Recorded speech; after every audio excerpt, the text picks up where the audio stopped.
Are you able to see the screen?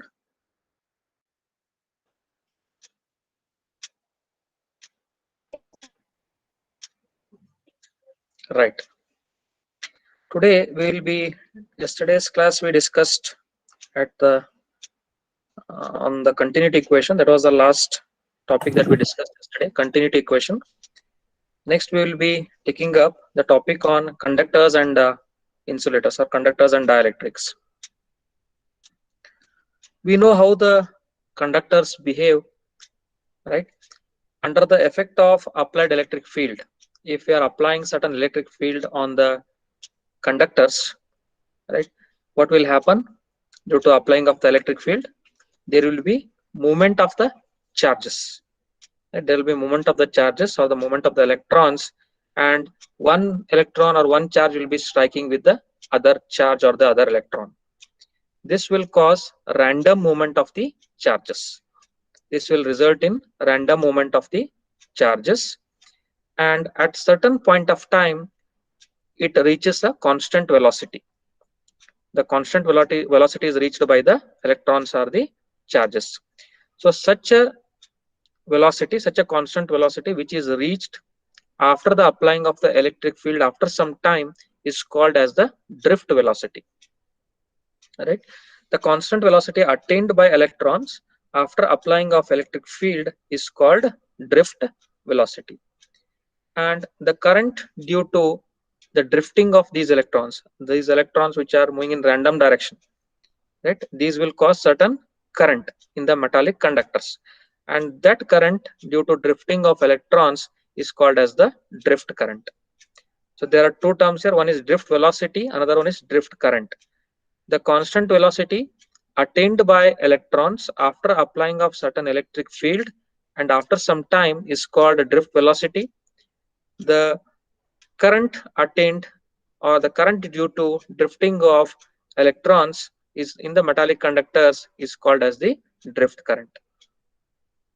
This drift velocity is proportional to the applied electric field. As we can see in this equation, the drift velocity is directly proportional to the applied electric field.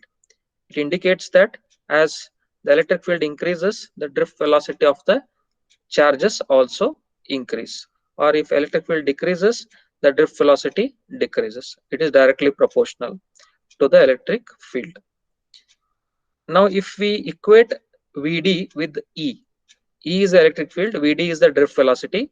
If we equate Vd with E, then we get a constant of proportionality, and this constant of proportionality we call it as mobility of electrons. The constant of proportionality resulting from the proportionality between drift velocity and the electric field is called as mobility of the electrons, and it is denoted by mu E. Mu E means mobility of the electrons. That means Vd is equal to minus mu E into E bar. Vd drift velocity is given by minus mobility of the electrons into electric field. Why there is a negative sign here? This negative sign indicates that the velocity of electrons is opposite to the direction of the electric field, right? The negative sign indicates that the velocity of electrons is against the direction of the electric field, because when you apply the electric field, the positive charges move towards the negative of the electric field, and the negative charges move towards, or the electrons move towards the positive of the electric field, and hence there is the velocity of the electrons is against the direction of the applied electric field.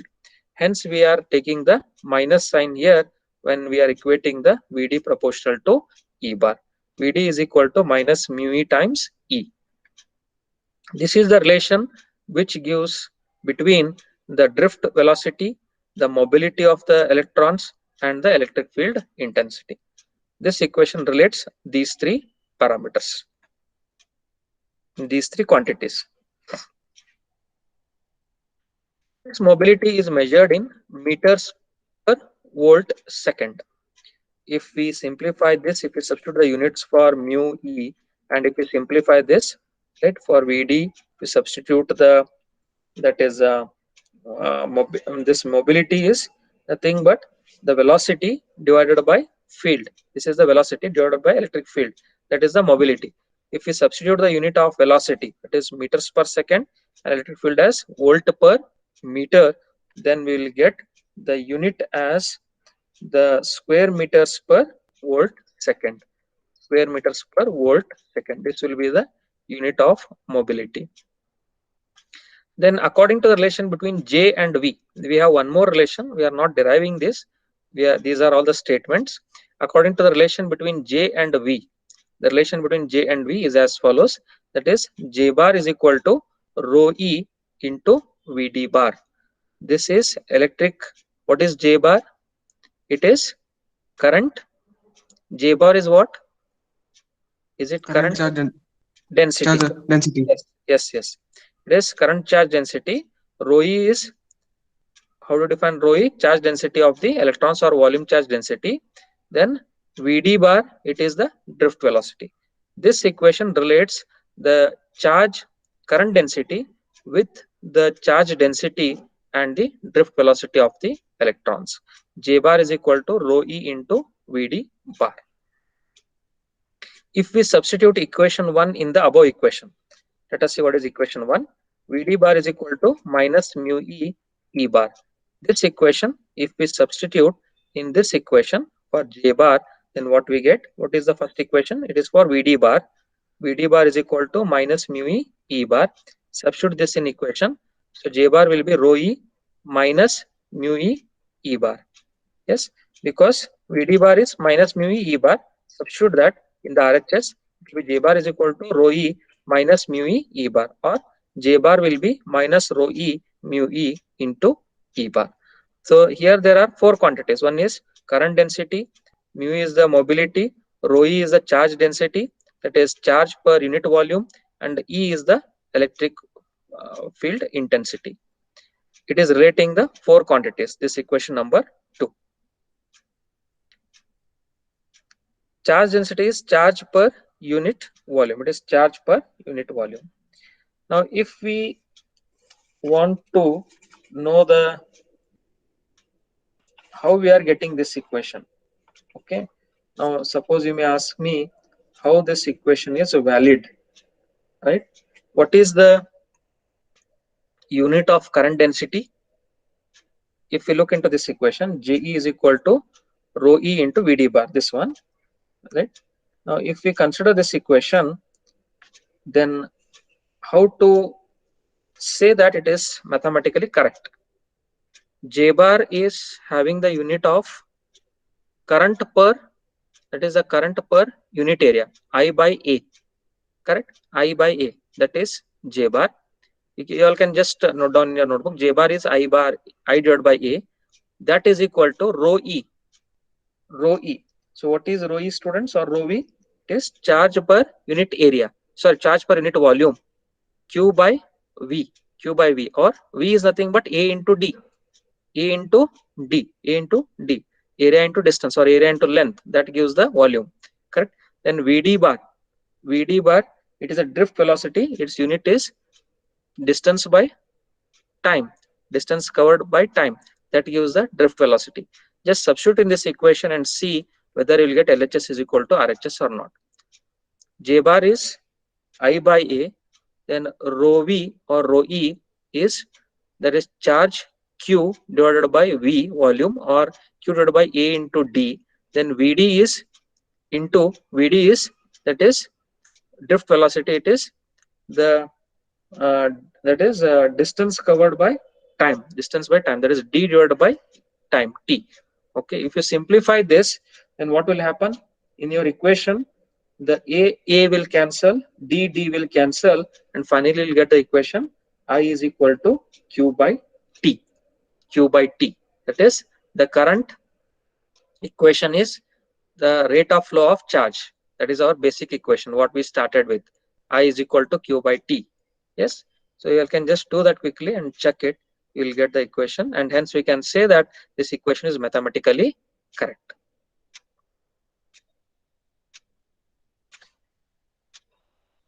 Next is point form of Ohm's law. Point form of Ohm's law. The relation between J and E, or J bar and E bar, can be expressed in terms of conductivity of the material.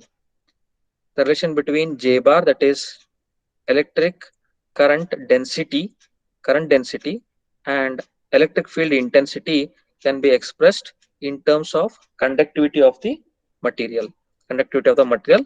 Thus, for a metallic conductor, we have the equation J bar is equal to sigma into E bar. J bar is equal to sigma into E bar. This particular equation is called point form of Ohm's law. Point form of Ohm's law, where sigma is the conductivity of the material. Again, this you all express in mathematical form. J bar is current by area, I by A. Okay, I by A, that is equal to sigma. What is the unit of sigma, students? Sigma. Sigma is conductivity. How to define conductivity? Yes, please. Conductivity.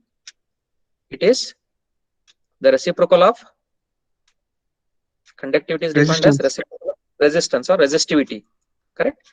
Conductivity is a reciprocal of resistivity. Yes. So if we take the unit of conductivity is mho per meter. Okay. Mho per meter. That is the unit of conductivity. Fine. So if we substitute the unit of conductivity as mho per meter or Siemens per meter into electric field intensity. Electric field intensity unit is volt per meter, correct? Volt per meter. Just if you substitute all these three for J bar, sigma and E bar, again if you simplify, then you will get the equation for area as meter square. So that justifies that whatever equation is being written here is mathematically correct. J bar is equal to sigma into E bar. This is called as point form of the Ohm's law, which we can use as if it is a Ohm's law, right? Ohm's law, this is used for DC circuits. In electromagnetism, we are using this law, which is called as point form of Ohm's law. Let us combine equations 2 and 3. This is our equation 3. The previous equation 2, J bar is equal to minus rho E mu E E bar. This is for J bar. Then this is also for J bar. Then I can equate the RHS. RHS for this is minus rho E mu E E bar minus rho E mu E E bar. This is sigma E bar. So E bar and E bar will cancel. What will remain? Sigma E bar and E bar will cancel. Minus rho E mu E is equal to sigma, or sigma is equal to minus rho E mu E. This is the equation again which relates sigma is the conductivity, rho E. What is rho E, students? Rho E, what we have taken? Rho E is the charge density of the electrons, and mu is the mobility of the electrons. Here there is one point that we have to note. Conductivity depends on the temperature. Conductivity depends on the temperature. As temperature increases, what happens to the drift velocity? Whether drift velocity increases or decreases. Drift velocity as conductivity increases. Increases, We sir. have to know the decreases.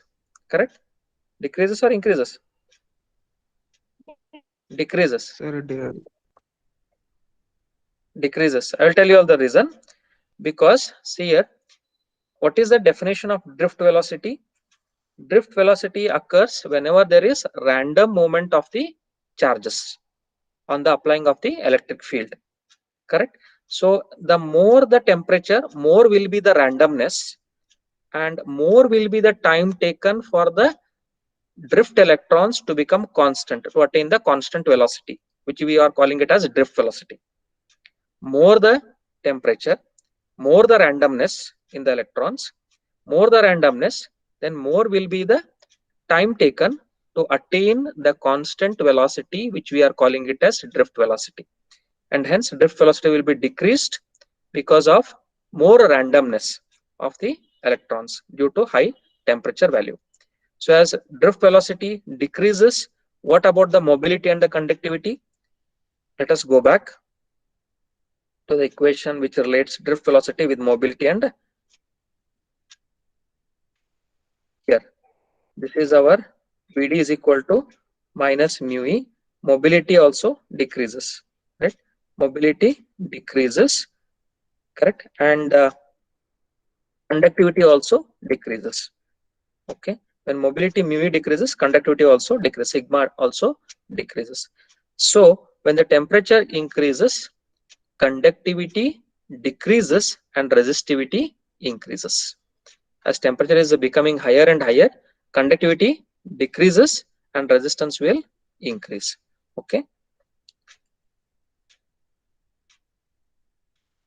let us go through few of the properties of the conductor. First property, under static conditions, no charge and no electric field can exist. When everything is normal, you are not applying any electric field, everything is normal. So there will be no charge and no electric field can exist at any point within the conducting material. Even though it may be a conducting material, but you are not applying any electric field, it is everything normal. So normal condition, no charge and no electric field can exist within the conducting material. When the charges will try to conduct, only when you are applying the electric field, there is movement of the charge carriers, and then there comes the point wherein there will be movement of the charge carriers causing the electric current to flow through, or the electric field to be established. Charge exists on the surface of the conductor gives rise to surface charge density. Charges which are deposited on the surface of the conductor, they give rise to what is called as the surface charge density. If it is deposited on the volume inside, then it is called as volume charge density. If it is deposited on the surface, then it is called as surface charge density. Within a conductor, the charge density is always 0. If you are considering the charge density inside a conductor, density of the charge, that is charge per unit volume, is 0, because it is not at set itself, right? The charges are not under motion. Okay, and hence the charge density will be 0 initially. The charge distribution on the surface depends on shape of the surface. Depends on shape of the surface, is it not? Because if the shape is spherical, if it's a spherical surface, then charges are deposited in the form of a circular manner. If it is a rectangular portion, if it is a parallelepiped, right, or a cuboid, then it is rectangular or square in nature. The deposition of the charges is on the square surface, correct? It depends on the shape of the surface. The conductivity of an ideal conductor is infinite. What is meant by ideal conductor?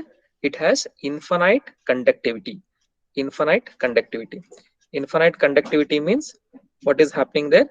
The resistance will be minimum. More the conductivity, minimum will be the resistivity. Correct? Higher the conductivity, lesser will be the resistivity. The conductor surface is an equipotential surface. The conductor surface is such a surface which has same potential initially at all the points. Initially, it's an equipotential surface before applying of the electric field. These are few of the properties of the conductors. So these properties of the conductors may be asked in examination to enlist the various properties of the conductor.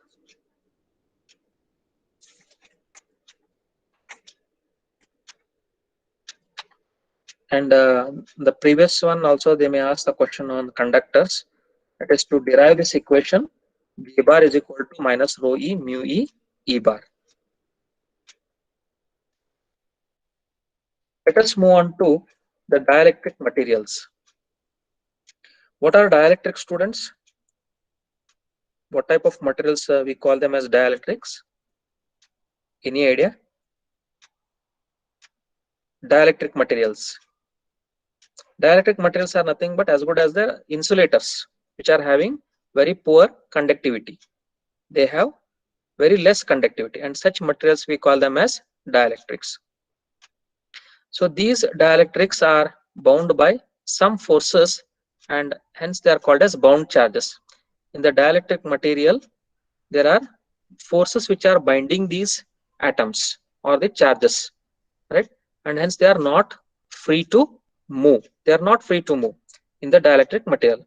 But on applying of the electric field, when they are applied with the electric field, then what will happen? Due to the applying of the electric field, there will be movement of the charges. There will be movement of the charges. They will shift themselves from one position to another position, right? That is, they will be having the relative motion with respect to each other.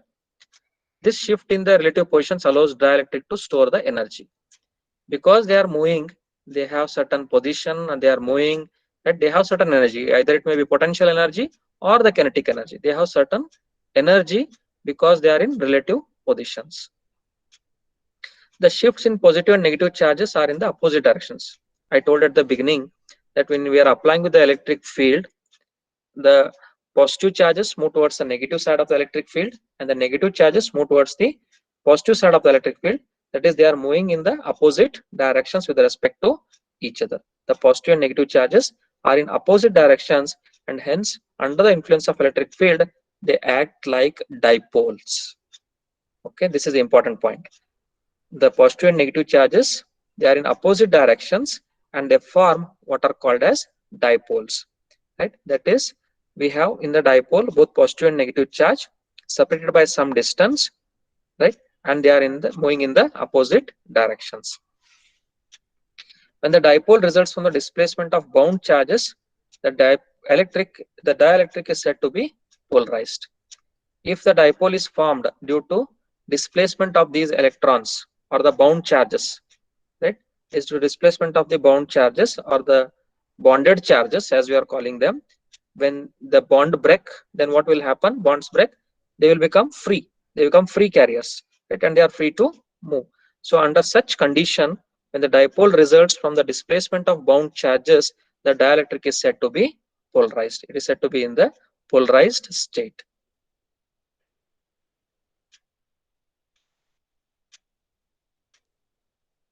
Let us go through the process of polarization. This is an atom.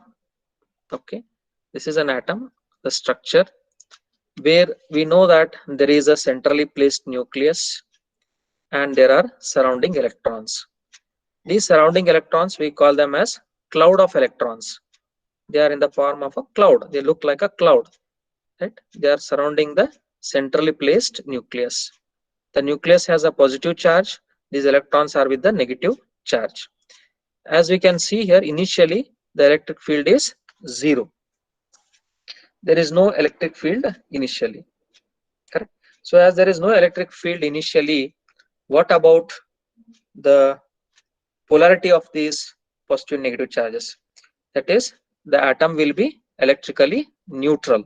We say that the atom is electrically neutral or electrically symmetrical because the positive and negative charges are equal in number.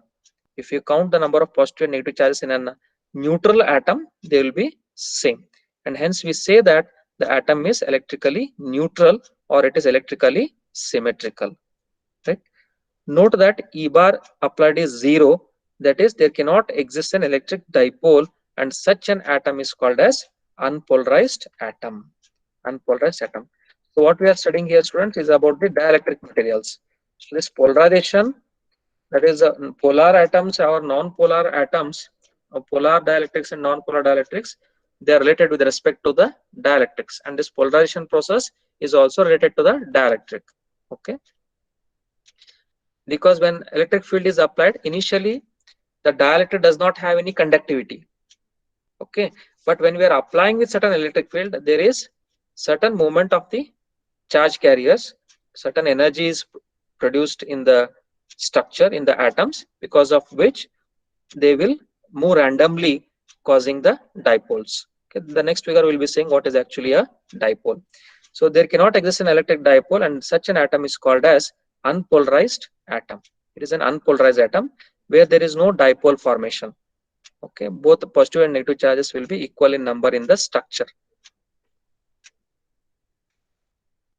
Next, when the electric field is applied, when we are applying with certain electric field, then what is happening? There is drift of the electrons or the drift of the charges because of the applying of the electric field, and this results in the shift of the nucleus from its original position. Where was the nucleus originally? It was at the center. The position of the nucleus is exactly at the center, positively charged nucleus, correct? But because of the drifting of the charges, there is shift in the position of the nucleus and also shift in the position of the electron cloud, right? Center of electron cloud, you can see here, the electron cloud is almost at the center, and the nucleus which was at the center, it has been displaced. When electric field E is applied, symmetrical distribution of charges gets disturbed. Initially, before applying the electric field, the atom is electrically neutral. It is said to be electrically symmetrical. But after applying of the electric field, there is change or relative position between the nucleus and the electron cloud. The electron cloud is almost in the center, and the nucleus is drifted from its original central position. Positive charges, the positive charges experience the force that is given by F is equal to Q into E. We know the equation of force. And negative charges experience the force, which is given by the equation F is equal to minus Q into E. So these positive and negative charges, they are moving in the opposite directions. There is separation between nucleus and center of electron cloud as shown in the above figure. There is separation between the cloud of electrons or the electron and the nucleus, which is shown in this figure. So such an atom is called as polarized atom. This atom which has undergone an electric field, which is applied with the electric field, and there is displacement of the central nucleus from its original position and the displacement of the electron cloud, it results in what is formed as called as the polarized atom. Polarized atom consists of the dipoles, right, positive and negative, that it is forming a dipole.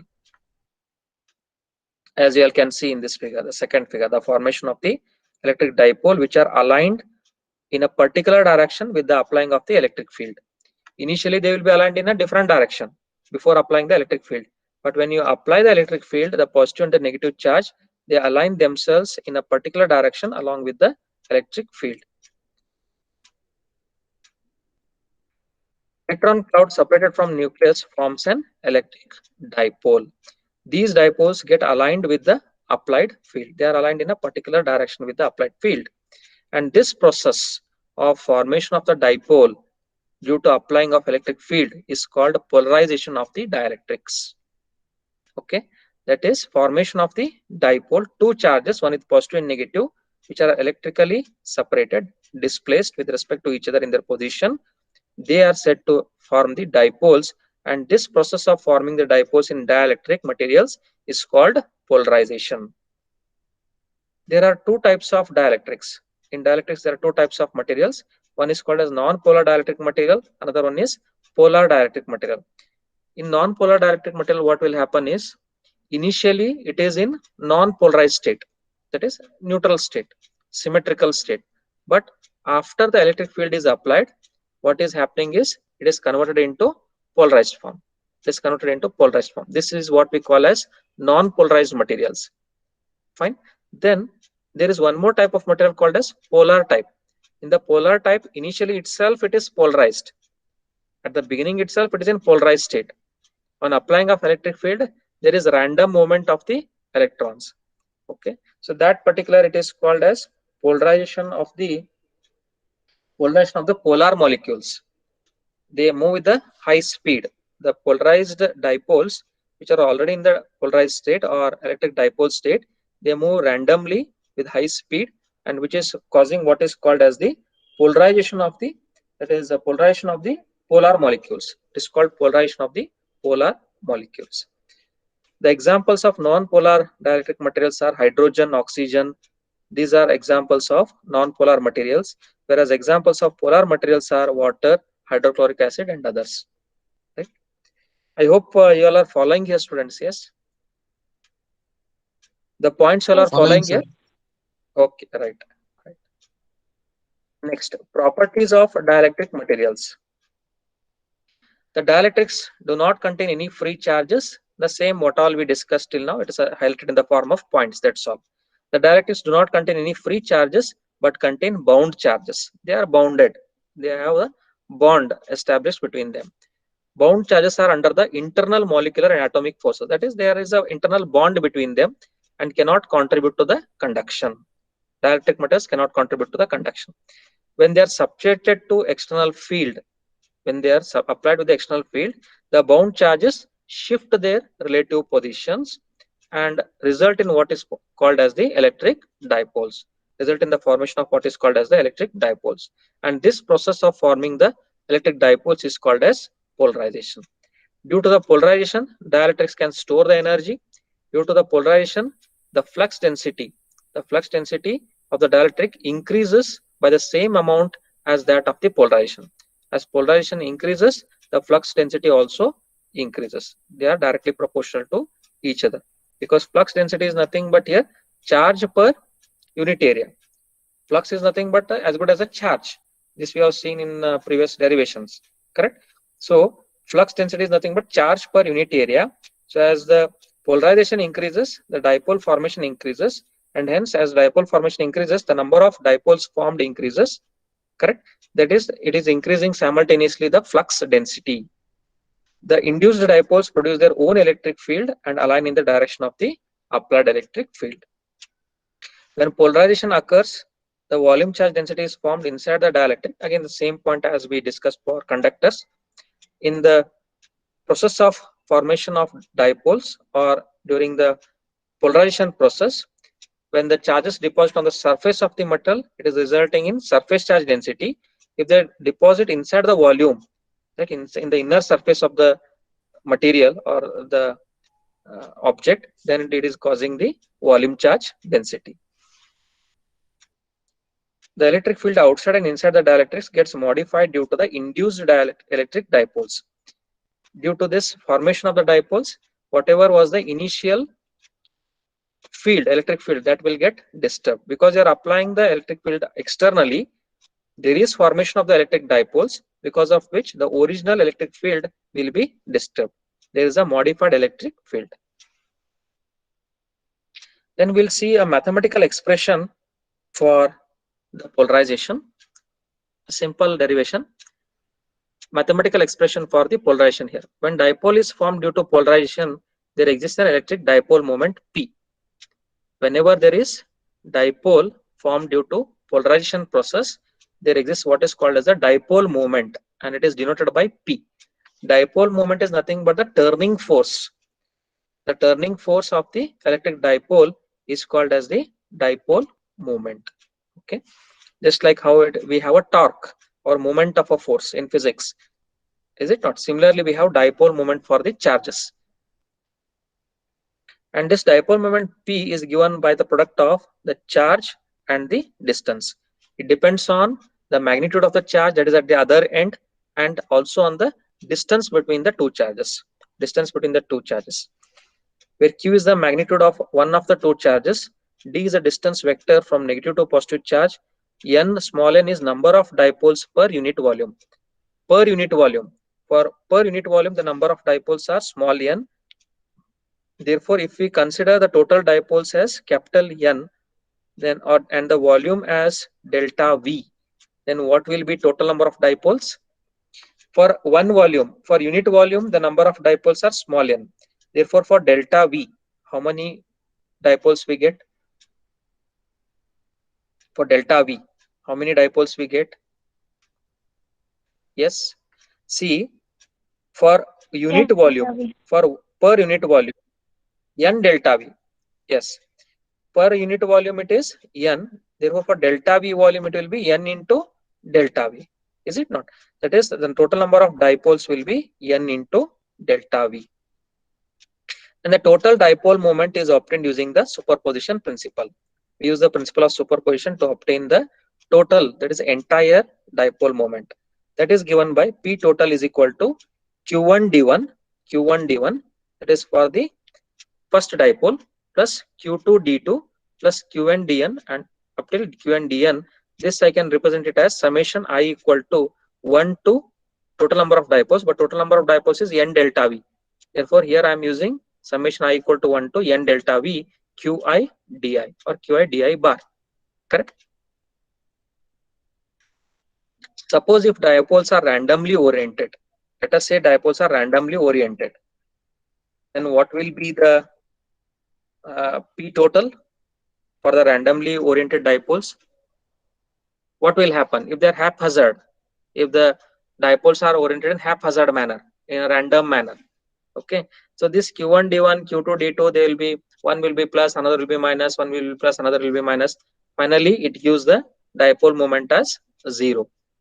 Correct, because they are oriented haphazard manner, they will combine each other.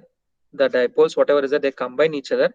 Ultimately the total value of dipole moment due to all dipole moments, because of the, that is a random movement, random orientation of the dipoles, that will cause p total to be 0, the dipole moment to be 0.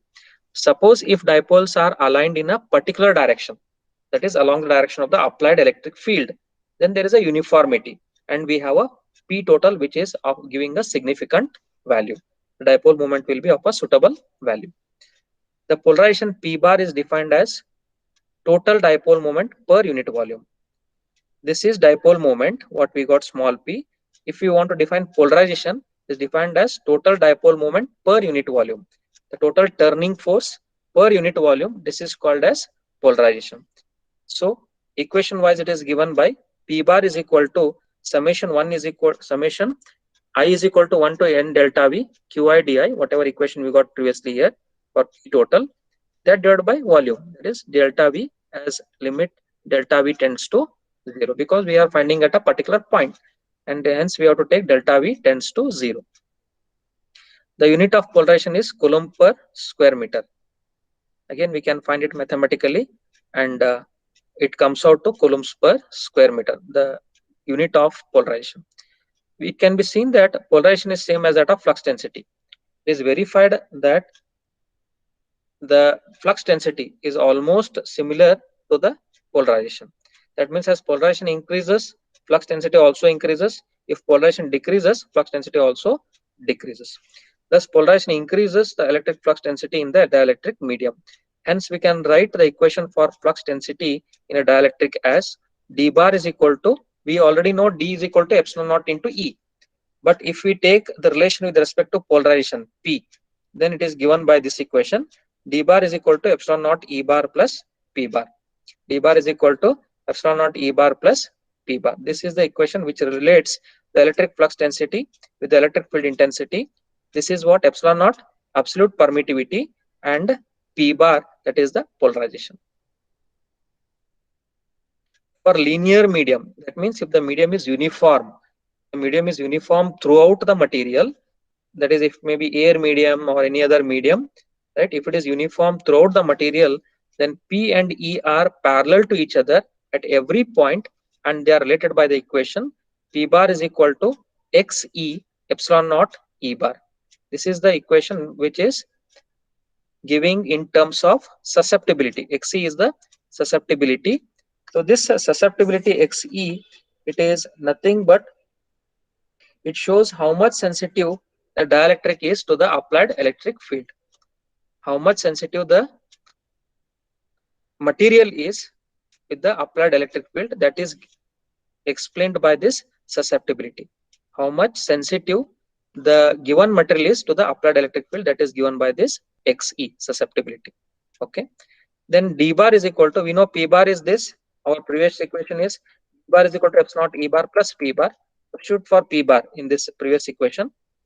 P bar is this, so substitute this P bar in the previous equation, we get d bar is equal to epsilon naught E bar plus P bar. What is P bar? XE epsilon naught E bar, XE epsilon naught E bar.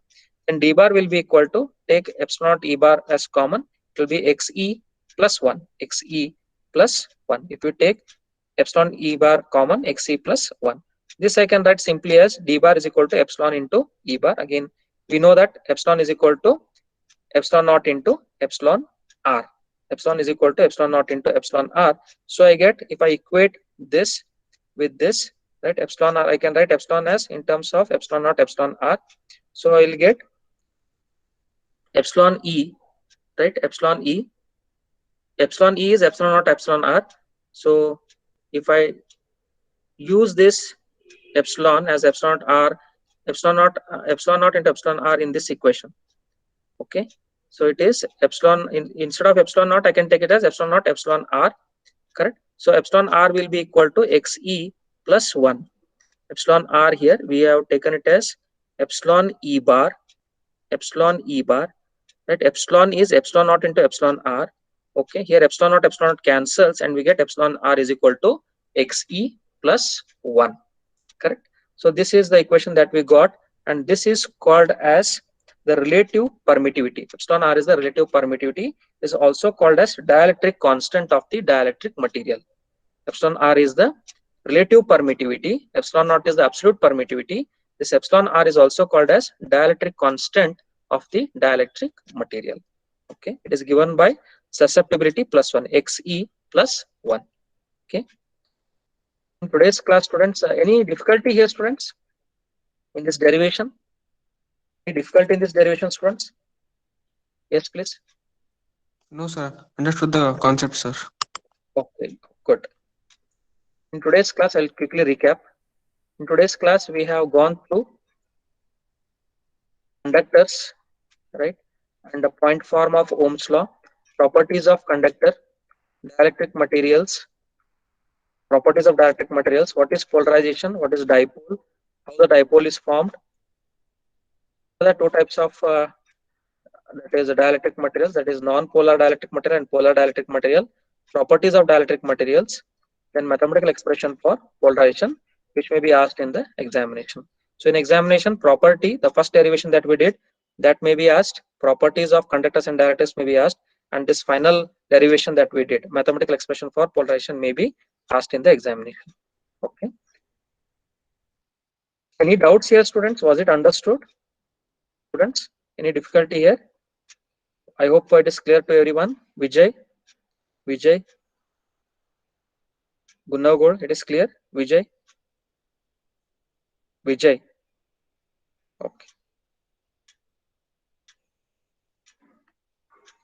Janvi, is it understood? Janvi? Kanni Naikar? Okay. Okay. Joslino? Understood, Joslino? Lohit Dodmani? Points were clear, Lohit? Yes, sir. Okay. Rohan? Shubham Bekwadkar? Yes, sir. Yes, Points? Okay. Okay, students, then we'll continue in the next class with the boundary conditions. That will be the next topic that I'm going to take. It consists of 2 or 3 subtopics that we'll take up in the next class. Thank you.